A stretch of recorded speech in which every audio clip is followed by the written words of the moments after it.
Welcome to Sterling Insights, Stand Out and Supercharge Your Assets, the go-to podcast for financial advisors aiming to grow their assets under management, stand out in a crowded market, and retain assets nearly forever. Are you advising high net worth clients who own appreciated capital assets? Do you want to help them sell without losing a quarter, a third, or even more of their hard-earned profits to capital gains taxes? Then this podcast is tailored for you. Each episode brings you the latest strategies and expert advice from leading financial advisors, seasoned attorneys, and experienced CPAs. Learn how to maximize your clients' wealth, minimize their taxes, and supercharge your advisory practice with actionable insights. Join us on Sterling Insights, Stand Out and Supercharge Your Assets, where you'll gain the knowledge and tools to set yourself apart and achieve unparalleled success in wealth management. Subscribe now and empower your practice for a brighter, more prosperous future. Sterling Insights. I'm Seth Krussman, partner and planner with Brayshaw Financial Group, and today I'm thrilled to have Joseph Witzig, CPA, founder and principal of Witzig CPA in Clackamas, Oregon. Joseph, welcome. Thanks a lot, Seth. I appreciate you inviting me on the show. You bet. A little bit of background. Joseph brings a rich background from a boutique and national accounting firm, a master's of financial analysis, and a mission built on excellence, integrity, and professionalism. His firm serves individuals and businesses across states and even internationally, offering everything from small business bookkeeping to complex multi-state and foreign tax compliance. In today's conversation, we'll explore his journey, how the tax and accounting landscape is shifting, practical strategies for business owners, and what you should be thinking about now if you want to be proactively managing your taxes and grow your business. Again, welcome. I'm really excited to get going on this with you, Joseph. Awesome. Thank you. So, love to do a little origin story. Can you tell us a little bit about your upbringing near Portland and your collegiate athletics and how that experience shaped your work ethic and your business approach? Yeah, so I grew up in Oregon City, Oregon. I went to college in Portland. Was looking for a college that was kind of near home, and I found a small college that's actually very small, 350 students. And so that's where I started out playing basketball there. I played basketball in high school. And then after my freshman year, I stopped playing basketball and started running long distance, which I found I really love. And so that's kind of my collegiate athletic experience is the basketball and the running. Yeah, just being a competitive person throughout my life, I think that sports kind of shaped that part of me. And so I kind of take that into the accounting profession in a way that I always try to challenge myself and then overall our firm at growing each year and learning new things. So that's kind of how that athletics shaped that part of the business for me. And then just background on the firm too. Well, yeah, I was wanting to get there too. Soon enough, I wanted to ask you a couple of other things while we're kind of here, because you've got some really interesting experiences, like the U.S. Army that you were near Austin, Texas. How did that experience influence your perspective as a CPA and an entrepreneur? Yeah, so it's kind of interesting because I was an accountant before I joined the military, and I worked for an accounting firm for about 2 years. I was sitting at my desk just thinking, man, this is just too boring for me. So I wanted to do something out on the field, and I joined the military because my father was in the Navy and my grandpa was in the Navy. So I joined the Army because my best friend was currently in the Army at the time. And it was a fun 3.5 years. I was what you would call an interrogator / human collector, which just meant I collected information from personnel on the field and distributed that information to commanders. And so I think that experience itself helped shape just interviewing. And all the time with new clients, I'm interviewing, asking questions, trying to collect as much information as possible to help them in their scenario. And so I think that just gave me a lot of repetition in that way. And then also seeing how a really big team can kind of work together to strive to accomplish a goal. So definitely was was a good 3.5 years of experience. And after I got out of the military, it was kind of interesting.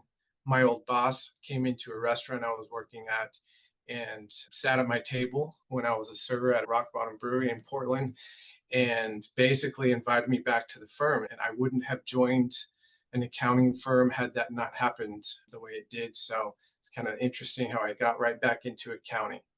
From food service, many jobs, waiting tables and preparing coffee. So I can Yeah. respect that of the story as well. Yeah. So you led, or what led you from working at that boutique national firm scenario to founding your own firm, Witzig? Yeah, I think I've always had like an entrepreneurial desire. When I was young, I would sell cucumbers that my dad grew in the garden, or I'd shave pencils and paint them and sell them to students. So I always like just how you can put together a business and try to generate some sort of profit out of it. Working for about 4 or 5 different accounting firms, I just got a lot of different experiences, and I saw a lot of different things that I thought, okay, well, I can kind of put together everything I'm learning into something that I want to create. And so I created it with my brother 3 years ago, just taking all those experiences and seeing how I can help the public in that way was really enticing to me. So ultimately, I ended up doing this accounting firm with my brother 3 years ago. How did the Masters of Financial Analysis at Portland State come into helping you run the specialized training to prepare you for the complexity of tax and accounting work that you do today? In the state of Oregon, and they may have changed some of the rules on it, you do need a 5th year of accounting classes in order to become a CPA in the state of Oregon. Like I said, there may have been a recent change that lowered that requirement, but that was a way for me to get some extra courses that went towards earning a CPA license.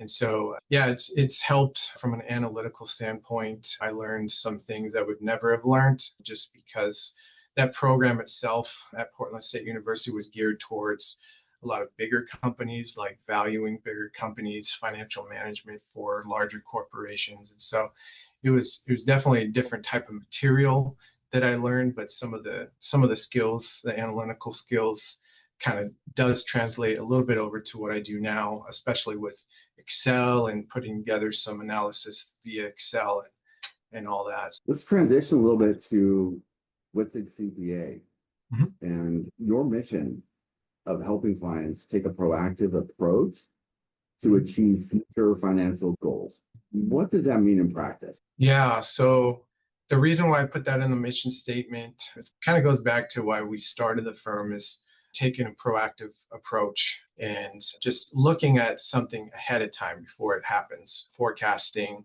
anticipating what's happening down the road. My father started a business about 18 years ago. He started on his own auto body business, but it didn't have a very good plan at the beginning. It wasn't proactive in its financial plan. Ultimately, that business didn't work out. And so I've always now, especially with my own business and new startups that I'm helping, want to take that proactive approach. Hey, let's look at something down the road before it happens. Let's figure out where the cash flows are headed. Let's figure out how much tax we're going to pay next year ahead of time. And then let's really understand how it's all just going to flow. I'm not asking my clients to understand the tax material like I do, but at least to have a bird's eye view, an overview of what's going on so that they know why we're doing what we're doing in our planning and all of that. Yeah. A lot of accounting firms and tax firms focus on compliance only, and you've expanded into the advisory, multi-state international work. And that already differentiates you. What differentiates your firm in the market outside of those? Yeah, well, I would say the multi-state piece is something that I've really enjoyed doing. Like I said, I've worked for other firms, and that was one of the skills that I learned. Just the ability to do the multi-state is fun for me. If a client does happen to have that sort of need, we're able to serve. I would say the thing that I've noticed right now, that the trend of accounting firms in the area for people my age that are starting firms, that I've noticed is that a lot of them are 100% virtual, right? We use a portal. You upload your documents to the portal. We use a virtual office. We don't necessarily meet in person with our clients often. And so what I found where we have kind of a brick and mortar spot over in Clackamas County is that that's actually a little bit different than the trend that I'm seeing right now with new accounting firms is meeting as much as we do in person. We're planning on having more meetings scheduled for this next year, but just really kind of meeting in person. It's kind of interesting. It is a little bit of a differentiator in new accounting firms that are coming up these days. Obviously, you have a lot of accountants that are retiring that still love to meet in person with their clients, but that's just not a trend that I'm seeing right now. And so we're kind of a hybrid. We meet in person some of the time, sometimes we're meeting in Zoom, whatever's most convenient, but just the fact that we have this brick and mortar location really is a little bit different than what I'm seeing. That's what I like. I like the hybrid. If you're somebody that just likes a lot of virtual, I mean, that works too for them. But it's fun for me to not always meet in person, but definitely sometimes put a face to the names and the emails and all that. Sure, but there's nothing like actually just sitting with your clients, spending that time with them. How to explain to a small business owner, here's why choosing Witzig CPA is I heard choosing Witzig Oh, CPA. right. Okay. If you were explaining to a small business owner, here's why choosing Witzig CPA is a smart move, what would you say? This gentleman said that, okay, well, thanks for meeting with me when we met via Zoom. I do have a couple more accounting firms I'm meeting with, so just to let you know, I can't make a decision right away. I told him I thought that was a really good idea. I mean, you should meet with as many people as you can within reason to figure out who you work the best with.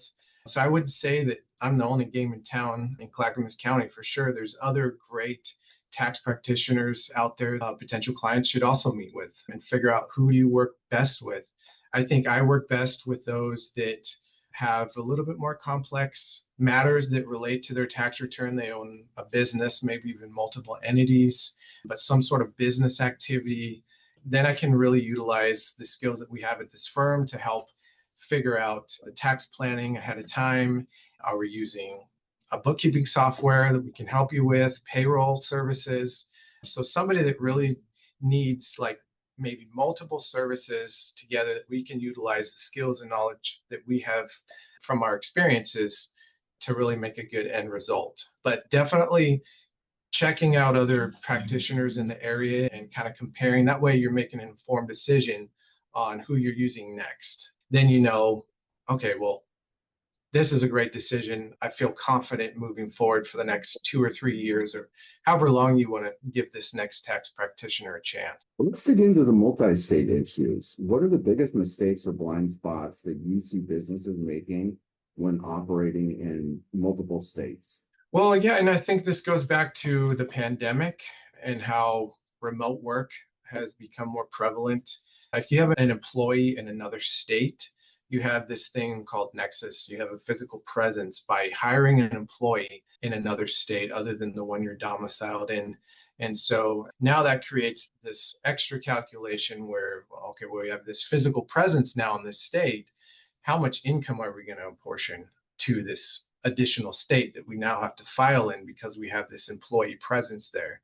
So I think that's part of what I'm seeing the most right now is just, hey, when I look at their W-2s and I see an employee in different states, there are multiple W-2s for a business, just to know now that there's this physical presence and technically we have to look now into filing a tax return in that state and possibly paying income tax in those states.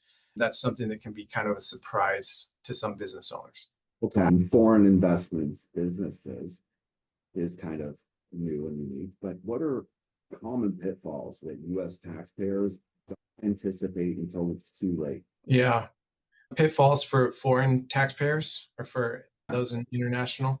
So I would say the services we provide for the international realm is more geared towards expats.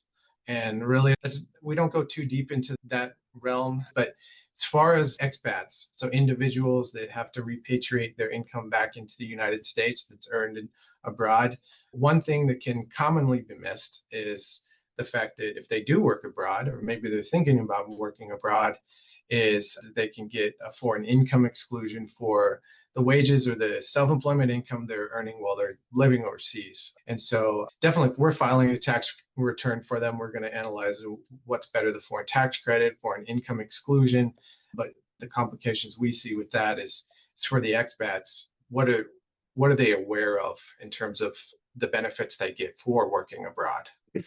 So without naming clients, do you have one or two case studies or stories where you helped a business restructure or reorganize to achieve tax savings or streamline operations? You could share anything like that with us? Well, definitely at our firm's level, we're a small firm. We work with a lot of service providers.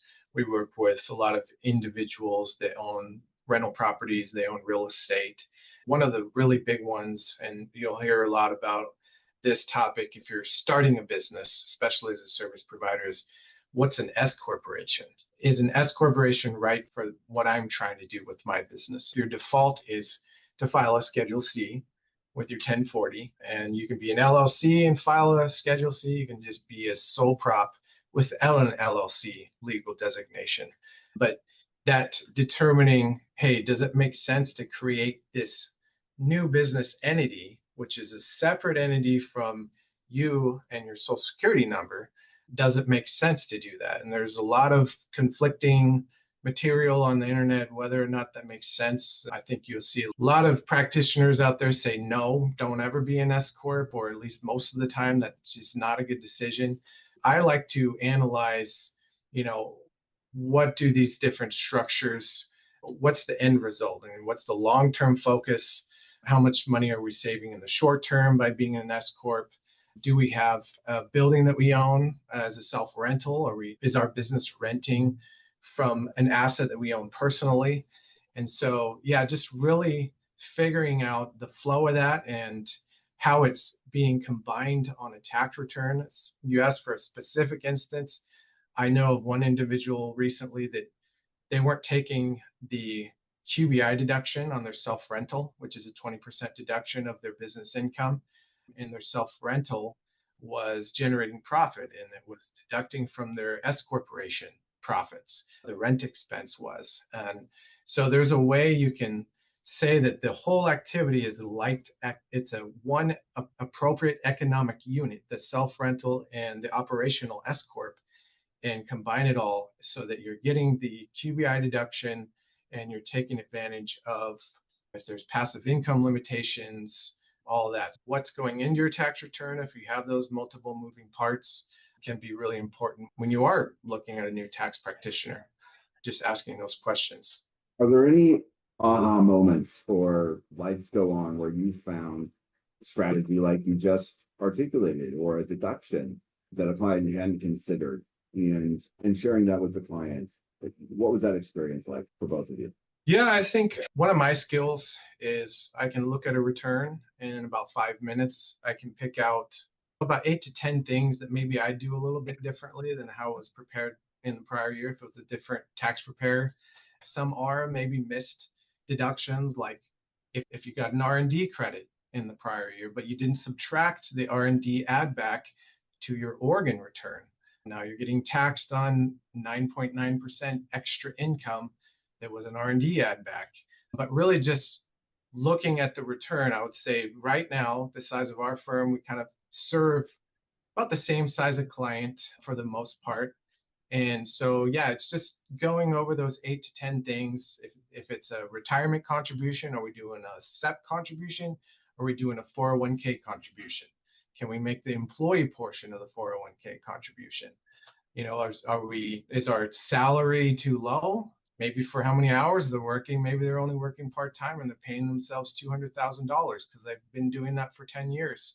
And maybe they're overpaying on their self-employment tax. So yeah, I think the aha moment can be that conversation we have that lasts like an hour, looking at the prior year return and discussing just different ways we could approach the next year's tax year. What are you doing to scale the firm or recruit talent and maintain the culture of excellence, integrity, and professionalism? As for in terms of scaling, what are we doing? to maintain that. Within your growth and in your trajectory, how are you maintaining that culture? Yeah, so I mean, we started out 3 years ago with not that many clients. I met a CPA that was retiring, just happenstance, and she wasn't selling her business. It was just a really great connection to have because she actually was working in Westland, where I went to high school, where I graduated. And so I knew the area pretty well. Just getting clients from a retiring CPA like her really helped to kind of further what she was already doing with her clients in a way, because now I'm getting a lot of clients from the same person. We can kind of know what to expect. A lot of times with the prior year return or whoever it was that prepared it in the prior year, you want to keep that consistency with what they were already doing. And so now, getting a lot of clients from one CPA, it helps kind of maintain that integrity and that consistency. And then that happened again the next year. So in year 3, we met a couple more retiring CPAs, worked great and grew the firm, added 2 of their staff members to our team just through referrals. So didn't buy a business, just through the referral network. The bulk of our new clients coming from these CPAs that have retired have helped to keep that consistency as we're growing, and then already have these staff members that know how to help the clients that we're bringing on. I think it made it so that in the growth that we've experienced, where we went from just me in year 1, and now next year we're planning on, well, we had 8 people helping in the team this last tax season. Next year, maybe 10 to 12. It's helped to kind of curb the shock of all this growth and the demand that there is in the CPA, I guess, market. You're not too far removed from where you started, but what advice would you give yourself or young accountants or CPAs who aspire to open their own firm someday? Yeah, one piece of advice is don't start too early. If you don't have at least a few years of experience at the size of firm that you're going to be starting, so many times that's a small firm, it's probably a little too early.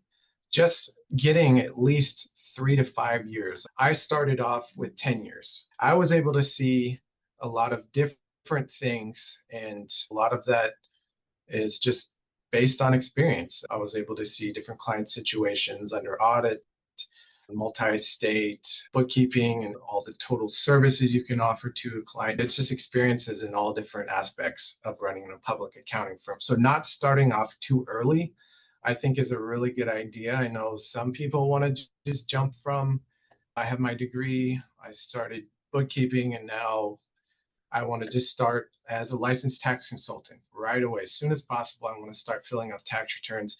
I think that's can be a quick way to kind of get in over your head if you don't have enough experience yet. So that's one of my pieces of advice is wait till you have at least 3 to 5 years of experience before starting your own firm. Great advice. Experience says your vision for Witzig CPA over the next 5 years. Are there any service line markets, industries, or technologies that you're adopting? Yeah. Definitely some new technologies out there that we're going to explore in this off season. We really like our tech stack that we have right now. But yeah, I mean, there's, as you know, AI changes the landscape of a lot of things, and we don't currently use a lot of AI, but whatever that is, if it's help with research, if it's help with taking notes for meetings, we're definitely going to explore that. I think one of the visions for the firm is that I want to be able to share contributions to the firm, whether that's through an ownership aspect or just taking a more prominent role sooner than another public accounting firm might offer. I just want to make that available for new entrepreneurs that want to establish a book of business. And certainly that's going to be dependent on whoever the other owners are in the firm at the time. But yeah, just making that opportunity available for somebody that has enough experience and a desire to run their own book of business, help serve the clients they want to serve the most. So really just making that opportunity available to people like that. Sounds like you're offering or looking forward to more collaboration with others that are entrepreneurs and part out or fold into Witzig CPA. Yeah, and definitely, it's a process, but I think that the more people you can add to your team that can contribute to the knowledge base of the firm, it only helps the firm in the long run to have different minds contributing to the overall knowledge base of the firm. If that's done through employees that you bring on with more prominent roles or through new owners, certainly we want to know the new owners well enough to trust them with the new business. But I think that's just going to go further the firm's ability to succeed. What common piece of advice do you wish more clients would heed earlier rather than later? What common piece of advice do I wish that potential clients would know earlier, soon? Potential clients or current clients would heed earlier rather than later. I think the question's cutting out. Can you repeat that? Is that better? I can hear you right now. What common piece of advice do you wish more clients would heed earlier rather than later? It's like, what common piece of advice do I wish that more clients would know earlier rather than later? What do you wish clients or anybody that you could give advice to? What advice would you wish to give them earlier? Yeah, I think it depends on what they have on their tax return or what sort of advisory needs they have. If your tax return isn't complicated, I would say don't overcomplicate the return. Don't worry about providing all the medical receipts that you have until we know if you're even itemizing federal or state. Don't stress yourself out on, oh, I need to have everything in exact order of how the firm is requesting it. Certainly you want to be organized, but don't stress yourself out. Don't worry about everything being perfect. Provide the bulk of what you have as soon as you have it, so then we can start working through the information. But just don't stress. If you get a notice from the IRS, it's not the end of the world. Don't stress. A lot of times notices are just the product of an automated machine just sending something when maybe you already made that payment and it just hadn't processed it yet. So yeah, I think someone whose return isn't complicated, just not stressing and just kind of relaxing and doing your best, I think would be my piece of advice ahead of time. And then those with complicated returns, then that's that proactive, hey, let's do a little planning earlier, like in the summertime, so that it's not such a surprise when we're filing in the tax return next year. So we'd be a little more proactive in that way. What tax myth do you wish you could eliminate? What tax myth do I wish I could eliminate? Maybe, here's one. Your balance sheet, if you have a business, really does matter. The balance sheet has to, there's two pieces of the financial statements that really reflect how your business is performing. There's the balance sheet that has all the assets and all the debts and your equity. And then there's the P&L, right? And so I think sometimes business owners focus too much on what does the P&L say? There's another part of that is the balance sheet. And the balance sheet can sometimes change if you make sure that it's 100% correct what the P&L says. So I guess tax myth, I don't know if it's necessarily a tax myth or like an accounting myth or misconception, but really it's dialing down, okay, what are those balance sheet accounts? Now we can have confidence in the P&L. That's what I'd say. How can our listeners contact you? Yeah, so they can go on our website, witzigcpa.com, or just call the front desk, 503-886-9800. I like the website version, and you can send a message through the website. And yeah, that's how they can contact. Joseph, thank you. It's been a pleasure to have you on with us at Sterling Insights today. Awesome. Thanks, Seth. I appreciate it. Thank you for listening to another episode of Sterling Insights. Stand out and supercharge your assets, where we provide the info you need from successful leading financial advisors, lawyers, and CPAs. Your hosts, Roger and Catherine Silk, invite you to learn more about Sterling Foundation Management by visiting sterlingfoundations.com.